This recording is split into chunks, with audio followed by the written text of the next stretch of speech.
تمام تعریفیں حمد اور ثنا اللہ تبارک و تعالی کے لیے۔ درود و سلام نبی اکرم نور مجسم شفیع معظم احمد مجتبیٰ جناب حضرت محمد مصطفیٰ صلی اللہ تعالی علیہ وسلم کی ذات والا صفات کے لیے حمد و صلات کے بعد مسلمان کا یہ عقیدہ ہے کہ ہمارا خالق اللہ ہے، ہمارا مالک اللہ، ہمارا رازق اللہ۔ جب یہ ساری چیزیں، ساری عطائیں، ساری نعمتیں اللہ کی ہیں تو پھر مسلمان کی ساری توجہ بھی اللہ ہی کی جانب ہونی چاہیے۔ اسے کوشش کرنی چاہیے کہ وہ ہر معاملے میں، ہر مسئلے میں، ہر پریشانی میں اپنی توجہ اپنے رب کریم کی جانب مبذول رکھے۔ انسان جب اپنے علم پر بھروسہ کرنے لگتا ہے یا اپنی عقل پر بھروسہ کرنے لگتا ہے یا اپنے تعلقات پر بھروسہ کرنے لگتا ہے یا اپنی دولت پر، مال پر، صحت پر، تو ایک بہت بڑے دھوکے کا شکار ہو جاتا ہے۔ اور انسان جب انسانوں پر بھروسہ کرنے لگتا ہے تو پھر اللہ تعالیٰ اسے بعض اوقات انسانوں کے سپرد کر دیتا ہے، انسانوں کے سپرد۔ اور بہت سارے ایسے لوگ بھی ہوتے ہیں جو رب کریم کو بھولتے ہیں اور وہ اپنی ساری توجہ انسانوں کی طرف، دنیا کی طرف، دنیا داروں کی طرف کر لیتے ہیں، تو اللہ تعالیٰ فرماتا ہے پھر میں انہیں یہ سزا دیتا ہوں کہ وہ مجھے بھولنے نکلے تھے تو میں نے انہیں ان کا اپنا آپ بھی بھلا دیا، اپنا آپ بھی۔ سورہ حشر کو دیکھیے گا، فرمایا وَلَا تَكُونُوا كَالَّذِينَ نَسُوا اللَّهَ فَأَنسَاهُمْ أَنفُسَهُمْ۔ ان لوگوں کی طرح نہ ہو جانا جنہوں نے اللہ کو بھلا دیا تو اللہ نے پھر انہیں ان کا اپنا آپ بھی بھلا دیا، انہیں اپنی بھی ہوش نہیں رہی، وہ ایسے مسائل میں گھر گئے، وہ ایسی آزمائشوں میں الجھ گئے، وہ ایسی دنیا داری کے اندر الجھے کہ انہیں اپنا بھی پتہ نہ چلا۔ اب تو ڈھونڈتا پھرتا ہوں اے اقبال اپنے ہی آپ کو، اب تو ڈھونڈتا پھرتا ہوں اے اقبال اپنے آپ کو، آپ ہی گویا مسافر، آپ ہی منزل ہوں میں۔ جب انسان خدا فراموش ہوتا ہے تو خود فراموش ہو جاتا ہے۔ ہمارا بڑے زمانے سے تکیہ ہے، کبھی امریکہ پر، کبھی یورپ پر، کبھی برطانیہ پر، کبھی مالداروں پر، کبھی اسلحے والوں پر۔ اس کا نقصان یہ ہوا کہ اپنا کوئی وجود نہیں رہا، اپنا کوئی نظریہ نہیں رہا، اپنی کوئی سوچ نہیں رہی۔ ایسے محسوس ہوتا ہے کہ کوئی منشور نہیں، کوئی دستور نہیں، لگام منہ میں ہے اور اس کا سرا کسی کے ہاتھ میں ہے، وہ جدھر چاہتا ہے ہمیں گھما لیتا ہے۔ اللہ فرماتے ہیں یوں نہ ہو جانا کہ تم رب کو بھلا دو اور پھر تمہیں اپنا آپ بھی بھول جائے۔ اولئک ھم الفاسقون، فرمایا یہ وہ لوگ ہیں جو نافرمان ہیں اللہ کے، یہ نافرمان ہیں۔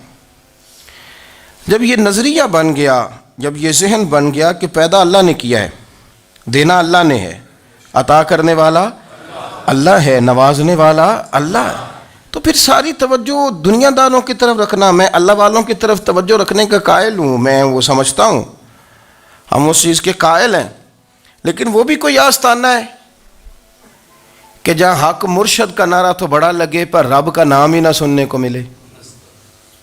یہ بھی کوئی بات ہوئی کہ جہاں یہ تو نعرہ زور سے لگے کہ جیوے جیوے مرشد جیوے، لیکن استغفار کا درس ہی نہ ملے۔ جہاں ہر وقت یہ بتایا جائے کہ یہاں آ گئے تو بچ گئے، کیسے بچیں گے؟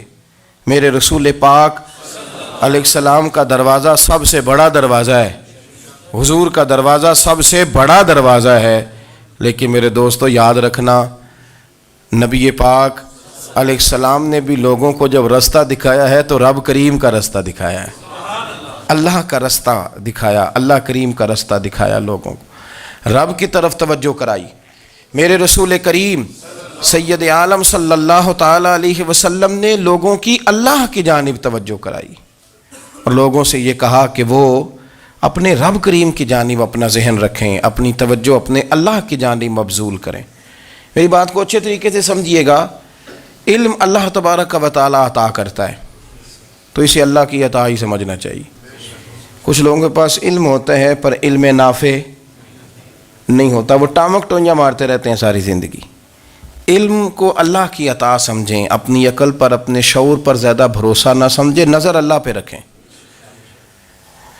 حضرت مولا علی شیر خدا کرم اللہ تعالی وجہہ الکریم سے کسی نے پوچھا تھا بڑا عالم کون ہوتا ہے؟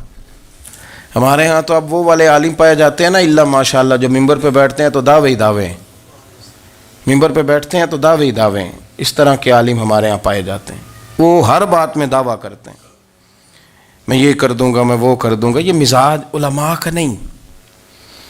حضرت علی المرتضیٰ سے کسی نے پوچھا بڑا عالم کون ہوتا ہے؟ فرمایا بڑا عالم وہ ہوتا ہے کہ جسے مسئلے کا پتہ نہ ہو تو وہ کہہ دے مجھے نہیں پتہ، میں پتہ کر کے بتاؤں گا، غلط بات بیان نہ کرے۔ امام مالک سے کسی نے کوئی مسئلہ پوچھا تو آپ فرمانے لگے مجھے اس سوال کا جواب نہیں آتا، ہمارے بزرگ سمجھاتے کیا ہیں؟ وہ کہنے لگا آپ اتنے بڑے امام ہیں تو اس سوال کا جواب نہیں آتا۔ آپ فرمانے لگے اگر مجھے ہر سوال کا جواب آتا پھر تو میں خدا ہوتا، مجھے ہر سوال کا جواب نہیں آتا، مجھے تو اتنا آتا ہے جتنا میرے رب نے مجھے عطا کر دیا ہے۔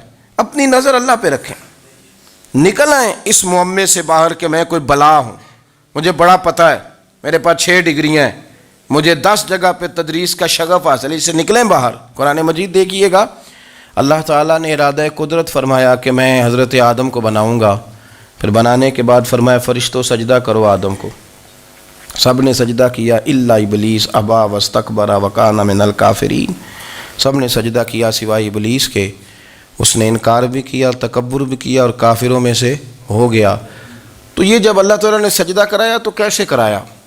اللہ تبارک و تعالیٰ نے نا حضرت آدم کو علم سکھایا خود، وعلم آدم الاسماء کلہا، خود اللہ فرماتے ہیں کہ میں نے جناب آدم علیہ السلام کو تمام اشیاء کے نام سکھائے، سب اشیاء کے نام سکھائے۔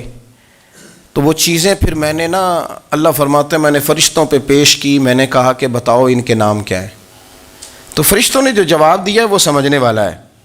اللہ نے چونکہ خود علم سکھایا تھا حضرت آدم کو، جناب آدم سکھایا تھا لیکن فرشتوں کو نہیں سکھایا تھا، تو اللہ کریم نے فرمایا فرشتوں اب یہ بتاؤ ان چیزوں کے نام کیا ہیں؟ تو فرشتے کیا کہتے ہیں؟ فرشتے عرض کرتے ہیں قالوا سبحانک لا علم لنا۔ آپ کبھی یقین کریں اس چیز کی لذت لیں تو مزہ آ جائے۔ کہا قالوا سبحانک، کہنے لگے تو پاک ہے، قالوا سبحانک، کہنے لگے تو بھئی آدم علیہ السلام کو نام سکھا لیے، پھر فرشتوں کے سامنے وہ چیزیں پیش کر کے کہا ان چیزوں کے نام بتاؤ، تو فرشتے کیا کہتے ہیں؟ کہتے ہیں قالوا سبحانک، تو پاک ہے، لا علم لنا، ہمارے پاس کوئی علم نہیں، الا ما علمتنا، ہمیں تو اتنا پتہ ہے جتنا تو نے ہمیں سکھا دیا ہے، ہمیں تو اتنا پتہ ہے جتنا تو نے ہمیں، لا علم لنا، ہمارے پاس کوئی علم نہیں ہے، اتنا ہی پتہ ہے جتنا تو نے ہمیں سکھا دیا ہے، اس سے زیادہ ہمارے پاس علم۔ اور یہ کیوں تو نے ہمیں جتنا سکھایا اتنا پتہ ہے؟ فرشتے یہ نہیں کہتے یا اللہ تو زیادہ سکھا، آدم کو دیا تو ہمیں بھی دے، یہ نہیں فرمایا، فرمایا انک انت العلیم الحکیم، اے اللہ تو علم والا بھی ہے اور حکمت والا بھی ہے، تجھے پتہ ہے کس کو کتنا دینا ہے، جتنا تو نے مناسب سمجھا جناب آدم کو دیا، اور جتنا تو نے بہتر سمجھا وہ تو نے ہمیں عطا فرمایا۔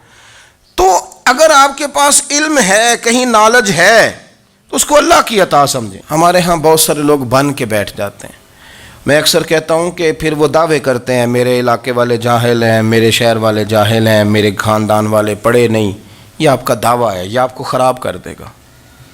ہم نے بہت سارے ایسے لوگ دیکھے جو بہت بڑے عالم تھے، لیکن اللہ جب لینے پہ آیا تو عقل ہی لے گیا، شعور ہی چلا گیا، حافظے ختم ہو گئے۔ آپ دیکھتے ہیں بڑھاپے میں کچھ لوگ ایسے ہوتے ہیں کہ جن کو یہ بھی یاد نہیں رہتا کہ میرا نام کیا ہے، میں کہاں ہوں، مجھے کدھر جانا ہے، تو اس وقت سے اللہ کی پناہ مانگیں اور اپنی نظر اپنے رب کریم کی جانب رکھیں، اللہ کی جانب اپنی نظر کو مبذول رکھیں۔ دوسری بات، علم کے بعد ایک چیز آتی ہے جس کا نام ہے ہدایت، جس کا نام ہے تقوی، جس کا نام ہے پرہیزگاری، جس کا نام ہے عمل، عبادت، ریاضت۔ یہ بھی اسی وقت ہی نصیب ہوتی ہے جب میرا رب کریم نصیب فرما دیتا ہے۔ ہم نے نا نیکی کا اپنا اپنا سٹیٹس بنا لیا ہے، اپنا اپنا معیار بنا لیا ہے۔ کچھ لوگ کہتے ہیں کہ جناب مسجد میں سیمٹ کا توڑا دینے سے بہتر ہے کسی غریب کو آٹے کا تھیلا دے دو۔ اب اس نے اپنا مزاج بنا لیا نا نیکی کا، اس نے اپنا سٹیٹس بنا لیا ہے۔ میرا یہ سوال ہے کہ نبی پاک صلی اللہ تعالیٰ علیہ وسلم جب مدینہ شریف آئے تھے تو حضور نے سب سے پہلے غریبوں میں آٹا تقسیم کیا تھا کہ سب سے پہلے مسجد بنائی تھی؟ کیا عجیب لوگوں کا رنگ ہے، اپنی مرضی کی ہدایت، اپنی مرضی کا تقوی، اپنی مرضی کا معیار۔ مسجد کوئی بڑا چھوٹا خطیب بھی میری طرح کا ہو نا تو وہ مسجد میں بیٹھ کے جب نبی پاک کی بات کرتا ہے تو کہتا ہے میرے رسول پاک غریبوں کا سہارا بن کے آئے۔ وہ غریبوں کی بات کرتا ہے، مسکینوں کی، لاچاروں کی، کمزوروں کی بات۔ تو مسجد ہی تو وہ ادارہ ہے جہاں سے غریبوں کی بات ہو رہی۔ تو اب لوگوں نے غریب کو اور مسجد کو لڑانا شروع کر دیا، اس کو لڑاؤ کہ مسجد میں پیسے دینے سے بہتر ہے آپ غریب کو آٹے کا تھیلا دے دیں۔ آپ یہ کیوں نہیں کہتے کہ مسجد میں بھی آپ توڑا دیں ایک سیمٹ کا اور ساتھ غریب کو بھی خدمت کریں؟ یہ کیوں نہیں تقویٰ؟ اپنی اپنی مرضی کا مزاج، اپنی اپنی۔ کچھ لوگ کہتے ہیں چھوڑو جی، ساری زندگی انسان نماز پڑھتا رہے اور پھر گالیاں بھی دیتا رہے، بندہ داڑھی بھی رکھ لے اور جھوٹ بولنا بھی نہ چھوڑے۔ تو یہ آپ نے اپنے پاس سے تقوی کا معیار بنایا ہے۔ گالی دینے کا گناہ ہے اور داڑھی رکھنے کا ثواب ہے۔ تو اگر آپ داڑھی رکھے ہوئے ہیں اور آپ کوئی غلطی کر رہے ہیں تو اس سے آپ کی داڑھی کا ثواب ختم، اللہ کرے آپ کو سمجھ آئے میری بات کی۔ آپ کوئی غلطی کر رہے ہیں، داڑھی کا ثواب اس سے ختم، وہ اپنی جگہ پہ قائم ہے چیز۔ اپنی مرضی کا کیوں تقوی کا معیار بناتے ہیں؟ تقوی کا مزاج اپنی مرضی کا نہ بناؤ، اللہ کی بارگاہ سے دعا مانگو کہ یا اللہ ہمیں ہدایت کا نور عطا فرما، اللہ تو ہمیں رستہ دکھا، تو بتا کہ ہدایت کیا ہے۔ تو رب فرماتا ہے اللہ ولی الذین آمنوا، اللہ مومنوں کا مددگار ہے، یخرجہم من الظلمات الی النور، وہ انہیں اندھیروں سے نکالتا ہے اور نور کی طرف روشنی عطا فرماتا ہے۔ اندھیروں سے نور کی طرف اللہ لاتا ہے۔ اللہ ولی، اللہ مومنوں کا ولی ہے، وہ انہیں اندھیروں سے نور کی طرف نکالتا ہے۔ ہدایت ہمیشہ اللہ کی طرف سے سمجھے۔ جب وہ نماز کی توفیق دیتا ہے تو اپنے فضل سے دیتا ہے، جب وہ ذکر کی توفیق دیتا ہے تو اپنے فضل سے۔ ہم سمجھتے ہیں ہو جی فلانا نہیں پڑھ رہا بڑا بیوقوف ہے، فلانا نہیں پڑھ رہا، تو تم کیا اپنی عقل کے زور پہ پڑھ رہا ہے؟ میں جی اللہ کے فضل سے 2 سپارے پڑھتا ہوں، تو کس پہ احسان کرتے تو 2 سپارے پڑھ کے رویا کر، کہا اگر مالک تو بڑا قریب نہیں؟ بڑے لوگ ہیں جن کو پورا قرآن حفظ ہے پر انہیں پڑھنے کی توفیق نہیں، تو انہیں فضل کیا اور مجھے توفیق دے دی ہے پڑھنے کی۔ رویا کر، پڑھ کے رویا کر، راتی ساری کر کر زاری، او نیند اکھاں تھی توندے تے فجرے اوہی گناہگار کہاون سب تو نیوے ہوندے۔ مہربانی کریں، ڈریں، نیکی کریں تو پھر ڈریں، پھر احساس پیدا کریں، پھر اپنے اندر وہ کمزوری لائیں، کہیں توبہ توبہ مجھے تو پتہ ہی نہیں، تو جانتا ہی نہیں۔ حضرت سیدنا امام اعظم ابو حنیفہ رحمۃ اللہ تعالیٰ علیہ کے ساتھ ایک شخص کہتا میں نے نماز پڑھی، تو عشاء کی نماز تھی۔ یہ جو لوگ بڑے ہوتے ہیں نا، جن کے پیار کرنے والے بڑے ہوتے ہیں، ان کے گرد خوف بھی بڑا ہی ہوتا ہے، انہیں بڑا ڈر لگتا ہے، بڑی بعض اوقات آزمائش ہوتی ہے ان کی۔ عشاء کی نماز کہتے پڑھی تو امام صاحب نے نا عشاء کی نماز میں تلاوت کی آیتیں فَمَن يَعْمَلْ مِثْقَالَ ذَرَّةٍ خَيْرًا يَرَهُ وَمَن يَعْمَلْ مِثْقَالَ ذَرَّةٍ شَرًّا يَرَهُ، فرمایا جو ذرہ برابر خیر کرے گا وہ بھی قیامت میں دیکھے گا، اور جو ذرہ برابر شر کرے گا وہ بھی قیامت میں اس شر کو دیکھے گا، اس کے سامنے آئے گا۔ تو وہ شخص کہتا ہے کہ سارے لوگ نماز پڑھ کے چلے گئے تو امام صاحب رحمۃ اللہ علیہ نے اپنی داڑھی پکڑی، رو رہے ہیں، کہتے ہیں وہ ذرہ برابر نیکی کا بدلہ دینے والے، وہ ذرہ برابر شر پہ سزا دینے والے میری سفید داڑھی کو دیکھ، مالک میرے ذرے ذرے سامنے نہ لانا، لوگ تو میری بڑی قدر کرتے ہیں دنیا، میں تو بڑا پہچانا جاتا ہوں، لوگ تو میری راہوں میں پھول لیے کھڑے ہوتے ہیں، مجھے بڑا نوازتے ہیں، قیامت میں رسوا نہ کر دینا، میرے لیے مشکل ہو جائے گی۔ وہ کہتے ہیں میں نے امام صاحب کا درد دیکھا، مجھے کوئی کام تھا تو میں چلا گیا، میں نے کہا کہ وہ اس وقت اللہ کے حضور حاضر ہیں تو میں دوبارہ آؤں گا۔ کہتے ہیں میں تہجد کا وقت آیا تو امام صاحب وہیں بیٹھے تھے، اور ان کی داڑھی آنسوؤں سے بھری ہوئی تھی اور زور سے داڑھی پکڑی ہوئی، کہنے لگے مالک رسوا نہ کر دیں، قیامت میں رسوا نہ کر دیں۔ یار جو ہدایت یافتہ لوگ تھے وہ تو ڈرے ہوئے تھے، وہ تو سہمے ہوئے تھے، وہ تو کہتے تھے یہ اس کا فضل نہیں، اس نے بلا لیا، یہ اس کا کرم نہیں۔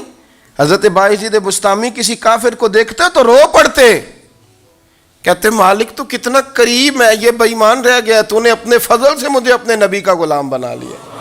وہ رو پڑتے۔ یہاں تو لوگوں کا دعویٰ ہی بڑا ہے، نمازی اللہ خیر فرمائے وہ تو دوسروں کو گھورتا ہے، وہ کہتا ہے جنت کا میں مالک ہوں، کنجیاں میرے پاس ہیں، میں کسی اور کو گھسنے نہیں دوں گا۔ اور اگر 2-3 حج کر لے تو پھر تو وہ کہتا ہے کہ اب میرے سے پوچھ کے لوگ جنت میں جائیں گے معاذ اللہ۔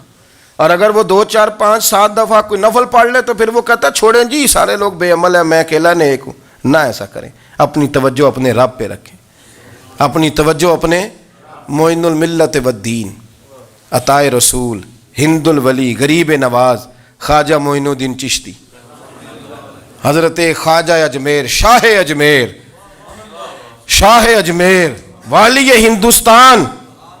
آخری عمر میں نا سارا دن روتے گزر جاتا، ساری رات روتے گزر جاتے، ذرا سی کوئی بات کرتا تو رو پڑتے، آنکھیں آنسوؤں سے بھری رہتی۔ کئی دفعہ اپنے بھی پریشان ہو جاتے ہیں نا کہ یار تو ایک بات کی جان ہی نہیں چھوڑ رہا۔ تو خواجہ قطب الدین صاحب بختیار کاکی سے لوگوں نے کہا کہ آپ مرشد سے بات کریں، اتنا بھی تو نہیں نہ رونا چاہیے، ہر وقت اس کے آنسو کی کریے، عاشق دا کام ہی رونا تونا تے بنا رویوں نہیں منظوری۔ یہ عاشق سدا ہی روندا رہندا ہے، پاویں وصل ہوئے تے پاویں دوری، ہر وقت رونے کا کیا مطلب ہے؟ تو خواجہ قطب صاحب کہتے ہیں میں قریب گیا تو میں نے پیر دبائے، میں نے کہا سونیا لوگ تو کچھ بھی نہیں کرتے، تو نے تو کمال کر دیا، 90 لاکھ آدمی مسلمان کر دیا، دنیا کچھ نہیں کرتی، تو نے 50 سال ساری رات مصلے پہ بیٹھ کے رب راضی کیا۔ تو شہزادہ تھا، حضور کی اولاد تھا، لیکن معین الدین تیرا ایک پلاٹ بھی نہیں، تو نے طالب علم پالے، انہیں غریبوں کو دیا، انہیں نوازا، کوئی شے نہیں تیرے پاس، ہر چیز تو نے، ساری رات روتے ہو، سارا دن روتے ہو۔ تو خواجہ قطب الدین صاحب کہتے ہیں میں نے جب عرض کیا تو خواجہ صاحب مجھے گلے لگا لیا، چیخ مار کے روئے، کہنے لگے قطب الدین پتر داڑھی سفید ہو گئی، جانے کا وقت آ گیا، جو تو نے نیکیاں گنوائی ہیں وہ ہیں صحیح میرے پاس، پر یار کی بارگاہ میں پیش کرنے کے قابل ایک بھی نہیں، ایک بھی نہیں۔ تو بارگاہ تو دیکھ کتنی بڑی ہے، رسول کریم کی بارگاہ میں پیش کرنے کے قابل ان میں سے ایک بھی نہیں، تو آستانہ دیکھ کتنا بڑا ہے، کیا پیش کروں گا، کیا عرض کروں گا حضور کی بارگاہ میں، کس طرح؟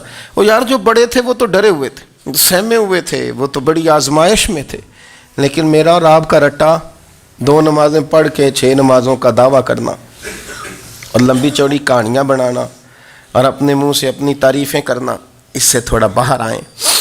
رزق بھی میرا اللہ ہی دیتا ہے، علم بھی اللہ دیتا ہے، رزق بھی۔ بڑے بڑے فقیروں کو مالدار ہوتے دیکھا، بڑے بڑے مالداروں کو فقیر ہوتے دیکھا، بڑے بڑے، میرے ایک بڑا سخی قسم کا سجن ہے، بڑا پیارا ہے، میں اسے سخی مانتا ہوں، میں نے اپنی پریشانیوں کے دنوں میں بھی اس شخص کو سخی دیکھا۔ ایک دن رات کو مجھے ٹیلی فون کر کے کہنے لگا کدھر ہو؟ میں نے کہا میں گھر ہوں۔ نہیں اکثر سفر میں ہوتے ہو نا؟ اور میں نے کہا نہیں طبیعت کیسی ہے؟ ٹھیک ہے، بس حال چال پوچھنا تھا۔ میں نے سمجھائی، میں نے کہا یار یہ کوئی مسئلہ ہے، ورنہ رات کے 2 بجے کوئی حال پوچھنے کو فون تو نہیں نہ کرتا، کوئی مطلب ایسا تو مسئلہ نہیں نا؟ تو میں نے بیک کال کی، میں نے کہا یار میری بات سن، مسئلہ کیا؟ کہ نہیں کچھ نہیں دل کر رہا تھا۔ میں نے کہا میری گل سن، رہے ہیں اسی 4-5 سال کٹھے، میں تین جاننا، اصل بات کر۔ کہنے لگا مکان بھی بڑا ہے، سارا کچھ ٹھیک ہے، پر وہ بڑا ہی بے نیاز ہے، کچھ حالات اس قسم کے آ گئے ہیں کہ لوگوں کو بتاؤں بھی تو لوگ ماننے کو تیار نہیں، زیادہ نہیں، مجھے نا تھوڑے سے پیسوں کی ضرورت ہے، کوئی 15-20 ہزار اگر مل جائیں میری ضرورت۔ آپ یقین کریں میں روتا رہا ساری رات۔ میں نے کہا مہربانہ تیرا کس طرح کریں گے، اس سے لے کے زمانہ استعمال کرتا تھا، پر بے پرواہی ویخ نہ سجڑ دی، جتھے کسے دی پیش نہ جاوے، انہیں تاجاں والے در در رولے تے منگتے ہیں تخت بٹھاوے۔ سجنا کسے نو کارا مل دئی، کوئی کعبے ہو خالی آوے. واللہ خیر الرازقین. وہ کہتے تو دائیں بائیں نہ جا، رزق تو تجھے میں دوں گا، میں ہوں بہتر رزق دینے والا. بڑے بڑے بادشاہ، بڑے بڑے شہنشاہ، بڑے بڑے لوگ، ہاتھوں میں کاسے، فقیریاں. ام ربیعہ کہا کرتی تھیں، بڑی نیک اور صالح خاتون تھیں. وہ کہتی ہیں کہ میں نا بڑے امیر آدمی کی بیوی تھی، اپنے شوہر کے ساتھ چھت پہ بیٹھی تھی تو نیچے فقیر مانگنے والا آیا. اس نے بڑے درد سے صدا کی تو میں نے اپنے شوہر سے کہا کچھ دے دیں. کہا دفع کر، ان لوگوں نے دھندا بنایا ہوا ہے. کہتی میں میکے سے بھی بڑا مال لے کے آئی تھی، میرے ماں باپ بڑے امیر تھے تو میں نے نا چوری اپنے خامہ سے نظر بچا کے باتھ روم جانے کے بہانے گئی اور نیچے جا کے 5 دینار میں نے اس فقیر کی ہتھیلی پہ رکھے. کہتے اس نے 5 دینار دیکھے، پھر میری طرف دیکھا تو میں نے اس کی آنکھوں میں آنسو چمکتے دیکھے. کہنے لگے بی بی رب تیرا بھلا کرے، میں 3 دنوں کا بھوکا ہوں. کہ وہ چلا گیا. میں گھر آ گئی، جب باہر آئی تو میرا شوہر کہنے لگا تو اتنی اب اتنی تو تیز ہو گئی ہے اور تو اتنی خود مختار ہو گئی ہے، میرے بغیر پوچھے مال خرچ کرے گی، جا تجھے 3 طلاقیں. کہتی میں بالدار اور وزادار باپ کی بیٹی تھی، طلاق لے کے گھر آئی تو میرا باپ ٹوٹ گیا، چارپائی پہ چلا گیا. اوہو یہ کیا بن گیا. کہتی بڑی تکلیف رہی. 1-2 سال کے بعد میرے ابا نے میری شادی کر دی. اب جس شوہر کے پاس گئی وہ بڑا نیک تھا، پرہیزگار تھا، اللہ نے بہترین صلہ دیا. کہتی چھت پہ بیٹھی تھی، دروازے پہ فقیر آیا تو میں نے شوہر سے کہا کچھ دے دوں. کہنے لگا 5 نہ دینا، 15 دینا، 20 دینا. میں فقیر ہوں، میں نے فقر سے دولت دیکھی ہے، اسے خالی نہ لوٹانا. کہتی ہے کہ میں نیچے گئی اور جب میں نے اس کی طرف دینار بڑھائے تو میری چیخ نکلی، پیسے پھینک کے میں بے ہوش ہو کے گری. میرا شوہر نے آ کے اٹھایا، اندر لے گیا، پانی منہ پہ چھڑکا. کہنے لگا تجھے کیا ہوا. کہنے لگی یہ جو مانگنے آیا یہ میرا پہلا شوہر تھا، وہی تھا جو کہتا تھا کہ تو 5 دینار دے آئیے، جا تجھے 3 طلاقیں. پڑھو نا حدیث پاک. میرے نبی پاک علیہ السلام نے فرمایا ایک بندہ گنجا تھا. گنجا کوئی ترتیب آگے پیچھے ہو جائے تو مفہوم کے لحاظ سے، لیکن میں مفہوم اس کا واضح کرتا ہوں. ایک گنجا تھا، کوئی شے نہیں تھی، سر پہ بال بھی نہیں تھے، رویا کرتا تھا. اللہ تعالیٰ نے فرشتے کو بھیجا، تجھے کیا چاہیے. تو کہنے لگا بال آ جائیں اور تھوڑا مال آ جائے. فرشتے نے ہاتھ پھیرا تو بال بھی آ گئے تو بکریاں بھی آ گئیں، لائنیں لگ گئیں، مال ہی مال ہو گئے. دوسرے کے پاس گیا، وہ کوڑا تھا. اس کو جا کے کہا کیا چاہیے. کہنے لگا شفا ہو جائے اور کچھ اللہ تعالیٰ آسانی کر دے. شفا بھی ہو گئی، گائیں بھی دے دی، بھینسیں بھی دے دی، مال ہی مال ہو گئے. پھر ایک کے پاس گیا، وہ اندھا تھا. تجھے کیا چاہیے. اس نے کہا آنکھیں مل جائیں اور کچھ ساتھ اللہ مال دے دے. اونٹ ہی اونٹ ہو گئے. جب بڑا نواز دیا تو پھر مالک نے امتحان لینے کا ارادہ کیا. یاری تیری سونا ہے پر آزمائشاں بھی تیریاں اگ. آزمائشاں تیریاں، صحیح کہہ رہا ہوں، آزمائشاں تیریاں. یاری تیری سونا ہے پر آزمائشاں تیریاں. یہ سونا پرکھیا جاندائی پہلو نہ لگاں دے لگ. اللہ نے فرمایا آزمائش کرو. سب سے پہلے گنجے کے پاس آئے، اسے کہا اللہ کے رستے میں کچھ دیکھا نہیں لگا، میرے خرچے ہی بڑے. دیکھو تو صحیح کتنی مشکل میں وقت گزارتا ہوں، حال ہی کوئی نہیں. تو اس نے کہا میں نے تو سنا ہے تو گنجا اور بھوکا ننگا تھا. کہنے لگا میں تو جدی پشتی رئیس اعظم ہوں، تجھے کس پاگل نے کہا ہے بھاگ جا. اس نے کہا اچھا جیسے تو تھا ویسے ہی ہو جائے. کھیت کھلیان اجڑ گئے، پھر سے گنجا ہو گیا. حضور علیہ السلام فرمانے لگے. پھر وہ اس کے پاس گیا جو کوڑا تھا، اسے کہا کچھ دے. کہنے لگا خرچے ہی بڑے. اب پوچھ لیں کسی امیر آدمی سے، کہے گا چکی کے نیچے ہاتھ ہے میرا، میرے سے زیادہ تو اب پریشان بندہ ہی کوئی نہیں. کیا بتاؤں آپ کو، اتنا ٹیکس ہے، اتنا جرمانہ ہے، فلانی شے، بڑا کچھ گنواتے ہیں لوگ. اس نے کہا میں نے تو سنا تو پہلے کوڑا تھا. اس نے کہا جا دوڑ جا، میں تو رئیس اعظم ہوں، دادا بھی پردادا بھی اور ساری نسل ہی. اس نے کہا اچھا جیسے تو تھا ویسے ہی ہو جائے. پھر وہ گیا اندھے کے پاس اور جا کے کہا اللہ کے نام پہ کچھ دے. تو کہنے لگا رب کے نام پہ، یہ کھڑے ہیں اونٹ جتنے تیرے دل کرے لے دا. اس نے کہا کیا معنی اس بات کا. کہنے لگا یار تجھے کیا بتاؤں، میں تو اندھا تھا، میں نے تو کبھی دنیا دیکھی نہیں تھی. پھر اس کریم نے فضل کیا تو مجھے بڑا کچھ دکھایا. میں کیا بتاؤں، میرا دل کر رہا ہے کہہ دوں کہ پھر اس نے کعبہ دکھایا. پھر اس نے روضہ رسول دکھایا،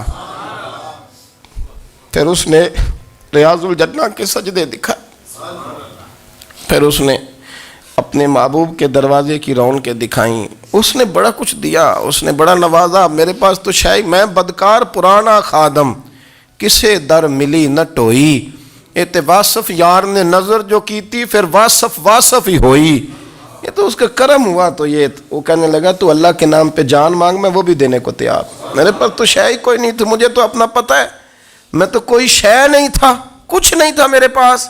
یہ تو ان کا کرم ہے کہ رخ ان کا ادھر ہے، اور مختصر سی میری کہانی ہے، یہ جو بھی ہے ان کی مہربانی ہے۔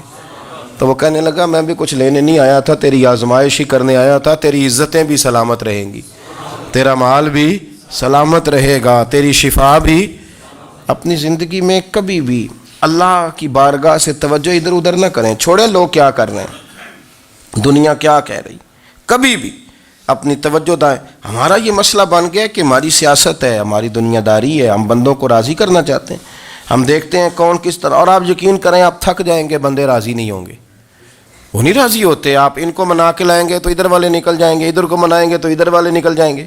اس چکر سے باہر آئیں، اس رب کو راضی کریں جو فرماتا ہے ان الذین آمنوا وعملوا الصالحات سیجعل لهم الرحمن ودا۔ فرمایا تو ایمان لانے کے بعد نیک عمل کر، میں لوگوں کے دلوں میں تیری محبت پیدا کر دوں۔ رحمان لوگوں کے دلوں میں محبت ڈال دے گا، اللہ لوگوں کے دلوں میں۔ اپنی نظر ہمیشہ اپنے رب پہ رکھیں، اتنی لمبی چوڑی دنیا داروں سے امیدیں نہ وابستہ کریں۔ میں نے دیکھا ہے لوگ کاسا لیسی کرتے ہیں، کبھی اس کے دروازے پہ کبھی اس کے دروازے پہ۔ ان چکروں سے باہر آئیں اور اپنے رب کی بارگاہ کی طرف توجہ کریں، استغفار شوق سے پڑھا کریں، اور اکیلے میں نہ، اکیلے میں۔ حضرت رئیس المتکلمین مولانا نقی علی خان صاحب رحمۃ اللہ نے لکھا ہے کہ فرعون 500 سال حکومت کر گیا، یہاں تو 5 سال کی حکومت کی پیر لڑکھڑاتے ہیں، 500 سال۔ فرماتے اصل وجہ یہ تھی کہ دنیا جب سو جاتی تھی نا تو اوپر چادر لے کے تو مصلے پہ بیٹھ جاتا تھا، اور ہاتھ باندھ کے کہتا تھا رب تو ہی ہے، میرا پردہ نہ کھولنا، مالک تو ہی ہے، کرم نوازی کرنا، میری پکڑ نہ کرنا۔ وہ بے ایمان ہو کے اگر 500 سال ہاتھ باندھے تو گزارا کر لیتا ہے، تو ایماندار ہے۔ پر مسئلہ یہ ہے کہ تو رات کو بکل مار کے ہاتھ نہیں نہ باندھتا، تو منت نہیں کرتا، تو استغفار نہیں کرتا۔ توبہ کریں تو بچے رہیں۔ وہ اتنی لمبی حکومت کر گیا چونکہ رات کو کہتا تھا مالک رب تو ہی ہے، لیکن مہربانی فرما، میری پکڑ نہ فرما، تو اللہ نے تو اس کو مہلت دے دی۔